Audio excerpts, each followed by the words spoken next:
on Valentine's Day, my husband and I were out to dinner, and I received a message from my cousin Jess that Elena was missing. I immediately said to my husband, we need to leave now. And I knew in that restaurant something was really wrong. I really knew in that restaurant she was gone.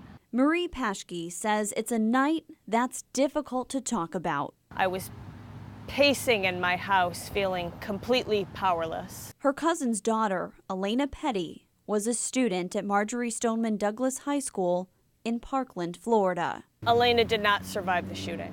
She was 14 years old. I was a Red Cross volunteer following the Pulse nightclub shooting and learned things as a result of that made me understand that Elena was missing too long to still be alive.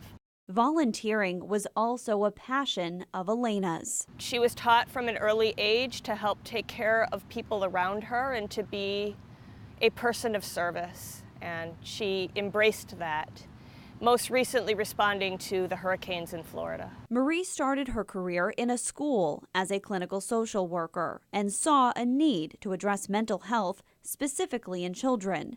So she went back to school to earn a degree that would allow her to work as a psychiatrist, with a focus on children's mental health. She says there's a need to address the issue of mental health, and Maine could send a message to the rest of the nation. We have school social workers who work with teachers to try to identify youth in trouble.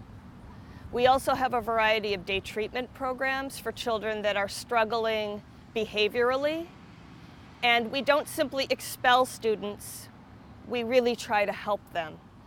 And I think part of that is because our communities are tighter, maybe our schools are smaller. However, she says the federal funding cuts for mental health resources are devastating. It's led to burnout of providers because we have to do more with less all the time, which means we have to see more and more people for less money. She's shot in her room. And this week, the discussion over school violence surfaced again, this time over a new video game, Active Shooter, that was later pulled. I was literally shaking when I saw the gun in the school hallways and had a memory of my cousin lying in a casket, and that was too much. Marie has ways to cope with strong emotions thanks to her job, but she's angry that the work she's doing on the front lines of mental health to stop this violence didn't save Elena. 17 people died. How could one of them possibly have been in our family? And it just feels unreal.